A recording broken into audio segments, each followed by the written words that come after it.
let's talk about formulas, and then we'll see how we use these formulas in the formula field and how it works. So we have a couple of formulas available in Salesforce, and you can find all of these formulas in the quick reference sheet which is provided by Salesforce. The URL for this page was quite big, so I have created a tiny URL for you. I'll put the link in the description as well. So talking about math operators. So math operators, these are pretty basic operators, which are addition, subtraction, multiply, divide, and exponential, which is an up arrow, which basically means raised to the power of, so let's say 2 raised to the power of 3, which is 6. So which in theory means 2 multiplied by 2 3 times. Then we have parenthesis. So parenthesis is a very important functionality. This helps you to define which two fields or which particular calculation needs to happen before the other one. So let me quickly show you here. So in this particular scenario, A plus B will happen first, then C into D will happen, and then E divided by F will also be calculated, and then the resultant of these 3 parentheses would be, so whatever is the result of A plus B would be added into the result of C into D, right? And then whatever is the result of E by F, that would be subtracted from this result. And then you can do something like this as well. So in this scenario, this whole parenthesis would be calculated first, and then the subtraction will happen. So you can, using parenthesis, you can make your formula look very clear and also define like which particular calculations would happen first. So let's move on to logical operators. So logical operators are like equal to and double equal to. So double equal to is also called as equal to, which is you are saying equal to twice.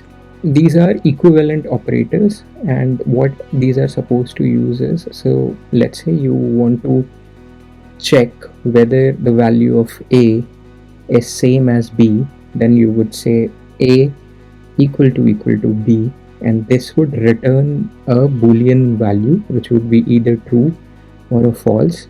So if the return value is true, that basically means that A is same as B, whereas if it comes as false, then it basically means A is not same as B, right? So what in the background, what might be the value is like, the value stored in A is 5 and the value stored in B is also 5, then they would be equal. But if the value stored in B is something else and not 5, then they would not be equal. Then if you want to check if things are not equal, you can use a greater than and less than sign together, or you can use an exclamation mark and an equal to. That would also do the same action for you. So for example, if A not equal to B, then if the value stored in A is 5 and value stored in B is 7, then you would get a true value. Otherwise, you will get a false value. Then less than, greater than, these are pretty straightforward. If A, you can check whether A is less than B or whether A is greater than B. You can do a calculation like that. You can also check less than equal to. You can also do greater than equal to. In both of these scenarios, the less than and the greater than sign would come first on the left, and then the equal to sign would come on the right. Then you have and an or operator. So and basically refers to, like, if let's say we have 3 variables A, B and C. You want to check A is equal to B, and you also want to say that A is equal to C. So how you would do this? Double ampersand in between, so it's the and sign, and then you would do a parenthesis like this. So what it will do is it will check for if A is equal to B, and then it would also check if A is equal to C, and if both are equal, then this whole parenthesis would return a value as true. otherwise it will return as a false. Talking about OR operator, in keeping the same example, if we change the AND with an OR, the OR operator are two pipes which are available on the keyboard near enter. Then what will happen if either of these two is true? So if A is equal to B or if A is equal to C, then this whole parenthesis would return a value as true. Text operators, so text operators, you have one here which is AND, which is used to concatenate two or more strings together. So what you do is you say, so let's say if A is a string, so A and B, this would concatenate your two strings together. Date and time functions, so these are very important functions that you see here, and these come in very handy when you would play with date and time fields in your formula fields or in your validation rules, workflow rules, etc.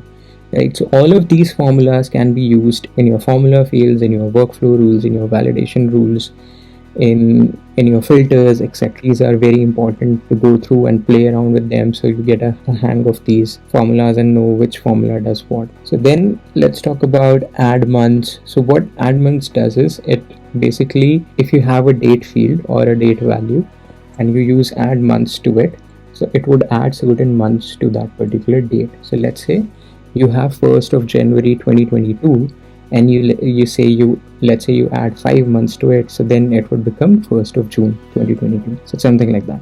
Date method, so what it does is returns a date value from year, month and day. So basically what, if you want to create a date, so what you'll do is you'll use date and you'll give the day, month and year value, and then it would calculate the date for you.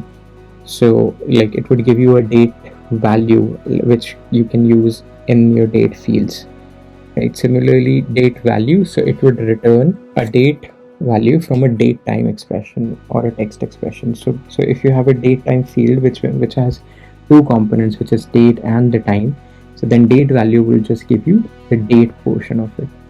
Similarly, date time value, so let's say if you have a date field and you want to return a date time value, so then it would add those hours to it as well, right? Similarly, you have methods like day, hour, millisecond.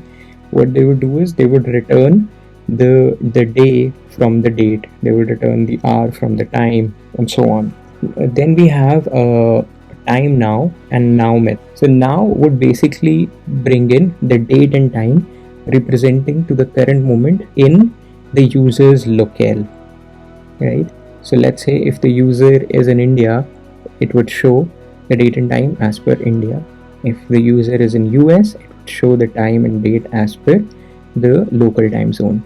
However, if you use time now, it would bring in the value current GMT moment. So let's say if the user is in India and right now it's 6 p.m. in the evening, but GMT, which is around 5 hours behind IST time, so then it would show as 1 p.m. approximately 1 p.m. that day, right? So that's the difference with using now and time now. So be very mindful of which field you are using. Similarly, today you can use, it returns the current date. Weekday, this is a very important function. You can use a date field and it would tell you what particular day of the week it is, and it would give you a numeric value. So let's say 1 for Sunday and 2 for Monday and 7 for Saturday.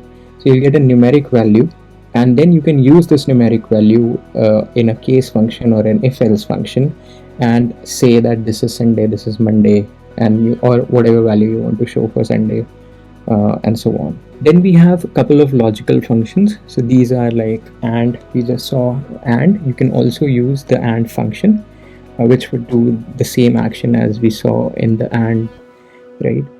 Then we have blank value. So this basically checks whether a particular expression that you have passed or a particular field that you have passed is blank or not, and if it is blank, then it returns a substitute value to it, which you would give while passing the method. So it basically takes two values and checks if the first value is blank, then it would give you the resultant. Case, like I was saying previously, so case is an alternative to if and else. So if you have just one condition and multiple results, then it's better to use case rather than if, because if you use if and else, then in each if you have to do expression check for every if. So it's better to use case if you have just one expression and multiple results to work on it. So for example, if we use the weekday example, then it would be preferable to use case, because you just get the weekday once, and based on the result. So if the result is 1, Sunday; if the result is 2, you say Monday, and so on and so forth, right? So your logic has just one condition to check, but based on the result you want to do something else each time, then case is a preferable option. It looks more cleaner and easier to handle as well, right? Then if is like I spoke, so it would check for the condition, and then you would give a true value and a false value. So based on the condition, whether it comes as true or false, it would display the other value based on whatever is true or false, right? Then is blank would basically check whether the particular field is blank and would return a true or false. Very similar to blank value, but blank value would also require you to give a second expression. In this case, it is just checking and telling you whether it is blank or not. Similarly, is clone and is new, these two methods are used to identify whether a particular record is a clone of another record or is a new record that's been just created. Similarly, you have is null, but Salesforce is recommending here to use is blank. It has said a very important note as well. So they can be used interchangeably, but use is blank because is blank also supports text fields. So it's preferable to use is blank.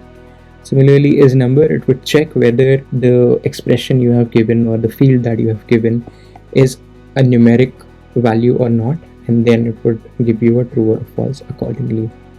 Not is straightforward. If any value which is coming up as true and you want to convert that to a false, you use a not to it. So like in this case, if we put a not here, then what will happen if is A is equal to B is true, or if A is equal to C is true, in the end we would get a result as false, right? So this is sometimes required in your logic, so be very careful of what you are using. Then or, we have spoken about or already. Prior value, so when you want to check the current value and the previous value of a particular field in your record, or let's say you want to check whether this value of this field has changed, so then you can use prior value and current value and do a comparison between these two. So math functions basically help you do some mathematical calculations. I've not used these a lot in my experience so far, but it's good to have a look at them and use them as needed. So you can use absolute value. So absolute value would basically give you, so let's say if your result is coming as -10, then absolute value will give you 10 instead of -10. Similarly, ceiling. So ceiling, it would give you the number to the nearest integer. So let's say your value is 1.25. So then it would round it up to the nearest integer, which in this case would be 1. So you would get the value as 1. Similarly, there are other methods which you can come across. These are very straightforward mathematical functions. You can try using them in your methods and play around with them. Let's look at a couple of text functions. So begins. So these text functions are very important. So let's have a look at them. So begins, what it does is it checks whether a particular string or this string field that you have passed begins with certain specific characters. So let's say if you're saying hello, and then you can say use method begins hello, and then you can say does it starts with H. So and then it would return a true or a false accordingly, right? VR would basically insert a line break in the text. Case feed ID. This is a very important method. Why it is important is because when you use reports to export data, reports would give you a 15-digit ID. So what is a 15-digit ID? So every record in Salesforce has a ID, which is a unique ID. So 15-digit ID is case sensitive and 18-digit ID is case insensitive. So this is the record ID which you see in the URL right now, and this is an 18-digit ID, and this is case insensitive. So basically, when you create a report and export that report, you would get a 15-digit ID. But if you want to use that report to upload data or do a mass operation, then you would need a 18-character ID for your data loader operations. So in that case, this case feed ID method is very useful, and you can create a field using case feed ID, and that would give you 18-digit ID, which you can use anywhere you want. Contains, as the name suggests, it checks whether similarly to begin, but here it would check that particular string in the whole string of values that you would have given, right? So in case hello, my name is the trail maker, and you want to search the, then you would use contains because it doesn't start with the, but the is somewhere in between. So then you would use contains, and then it would return a true or a false value base if it finds or it doesn't find. Then we have find operator, which basically finds the string that you have passed in the text field, and then gives you one numeric value where that string starts. So in the same expression, if hello, my name is the trail maker, then it would give me where it finds THE for the first time in the whole sentence. Get session ID. So this is more from development or integration point of view, but it would give you the current user session ID, which you might want to use in some of your extensions or integrations. So every session user session ID is unique, and that is generated every time you log in, and if Salesforce authenticates you as a valid login. So you get a session ID, and that is valid for the whole session whilst you are logged into Salesforce. Right. Similarly, there are a few more methods here which I would recommend you to use and play around. Summary functions. This we'll use when we talk about reports, and a couple of advanced functions are there. But like I told you, is changed. So you can use is changed. That is very helpful, and I've used this particular method a lot. And also I would like to talk about this particular method, which is image method. What it does is, so you create a formula field and you pass an image URL, you give the height and width of this image, and then you can show this image on your record. So this is very useful in case you want to show like a traffic light. So then you give like 3 images, one is red, one is yellow, the other one is green, and then based on the logic you can tell your formula field which particular image to show on the user record. So this is very helpful. So let's try and create a formula field on our object, which is student object. Let's select formula from here and click next, and let's call it training formula. Let's keep the return type as text and click next, and go to advanced formula, and let's say I want to, let's do a date. So let's say the date is 2022, 2022, month is January, day is 1st, right? And then because this is date and we are returning the value as text, so we'll have to put text here. So what text would do is, the text would convert this whole date value into a text value. And then there's another section here which says treat blank field as zeros or treat blank fields as blank. So depending upon what your logic is, please select the option correctly here. Let's click next. Let's keep the profiles and other things as default. and we'll click save here. So this should give us a formula field on our page layout. Let's have a look. Let's go to home and go to student record and go to one of our records. All right, so after like about 10 refreshes, I've got to see this field here, and here it shows you the value, right? But this is a static value, and it would show the same value on all the records because we have hard coded the values.